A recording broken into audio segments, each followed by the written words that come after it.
In this video, I'm basically just gonna walk you guys through all the crazy numbers and signs that I've had over the past few years that at first, I just thought it was coincidence.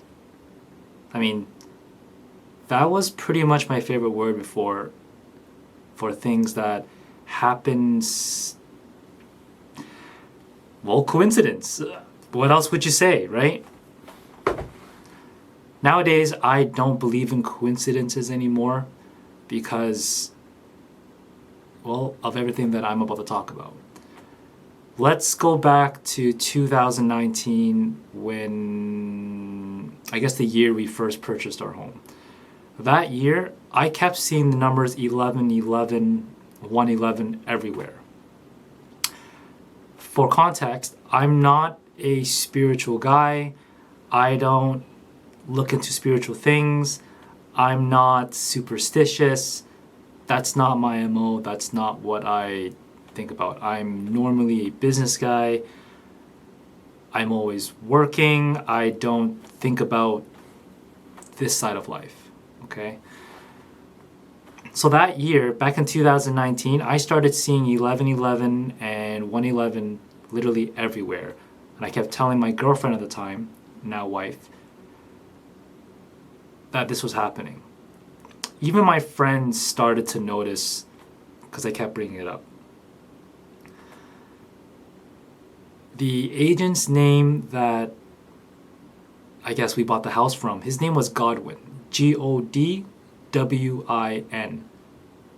I kind of thought the name was strange because I'd never seen it before. Never seen it, not even spelt that way. So when I spoke with him, he said, Kevin, I've got a few offers on the house, but I have a feeling that this home is meant for you. So do what you have to do. It's yours. I was like, oh, thanks. Amazing, right? Looking back now in hindsight, his name said it all. So fast forward, after we closed on the home, as we were walking down the driveway one day, my wife said to me, there's your 11. And I'm like, well, what are you talking about? She's like, look, add up the numbers to our house. 3 plus 1 plus 7, 11. I was like, what? That's kind of strange. I shrugged it off and said what I always said. Coincidence. Eventually, the first time I went to go check her mailbox because I wasn't given the slot number. We saw the community box there, and then I started trying to figure out which one's ours. Then the key slid into slot 11. And then something came over me and it was like, this isn't coincidence anymore. This is now just strange, like eerie. Okay? So after those numbers made themselves known, I started to now see 1122 and 1133, same thing everywhere. On the clocks, on the ovens, on receipts, my phone calls ending, 1111, 1122, or 1133. I'm like, this is really, really starting to get strange.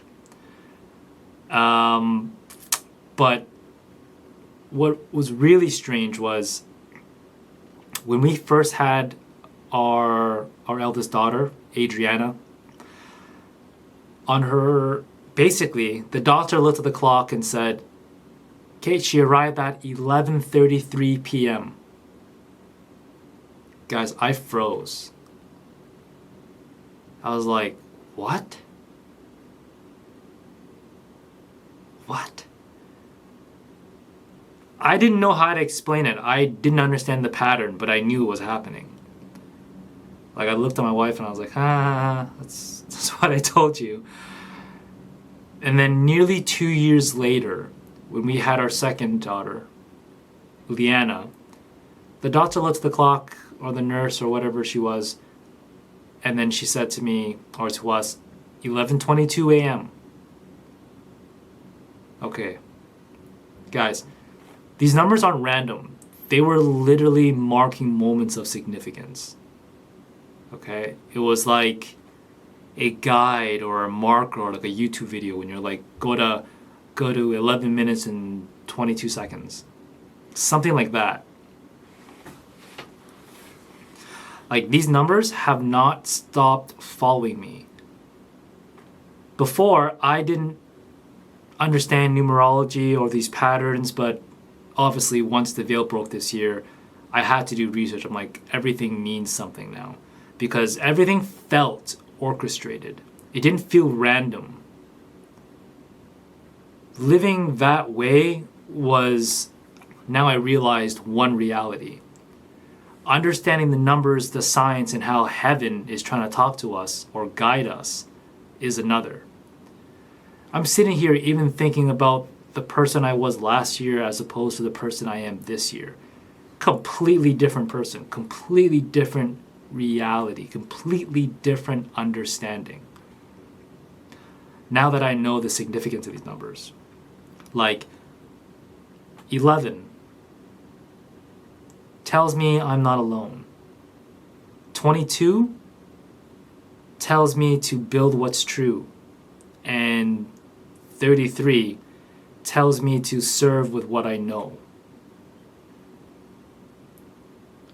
Is anybody out there having these type of synchronicities? Because it was getting kind of wild. A lot more has happened since then. Like, the first week after the veil broke, I woke up one morning and there was like a golden shimmer above me. And when my eyes focused a bit more, I could see like lines, like a grid almost. Like think of like a 3D lattice in a room that has no light coming in. I lay there trying to touch it, and I can just see it like pulsing in this gold shimmering light. And I could feel something say to me, not in words, but like I heard it, if that makes any sense, saying that all things are connected, nothing is wasted.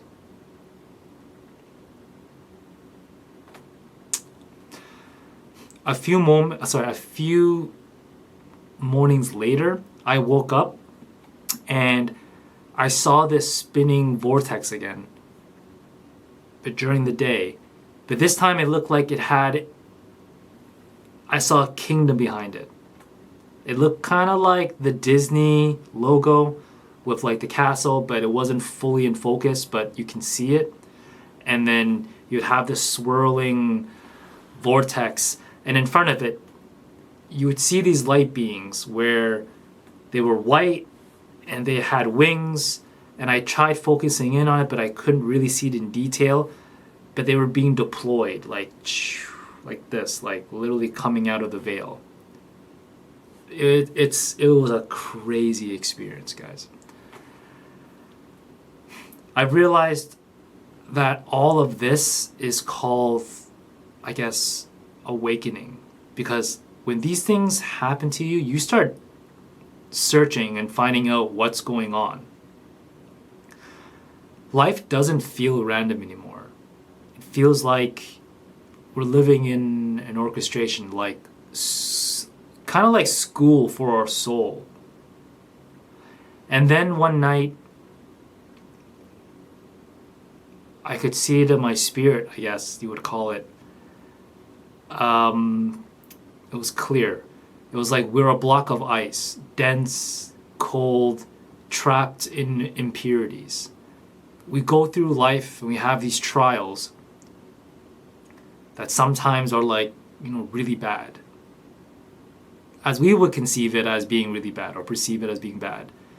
Those fires are meant to melt these impurities. So we're like ice, solid, heavy, full of impurities.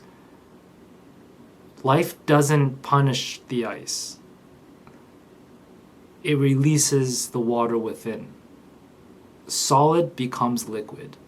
Liquid becomes vapor. That's what awakening feels like.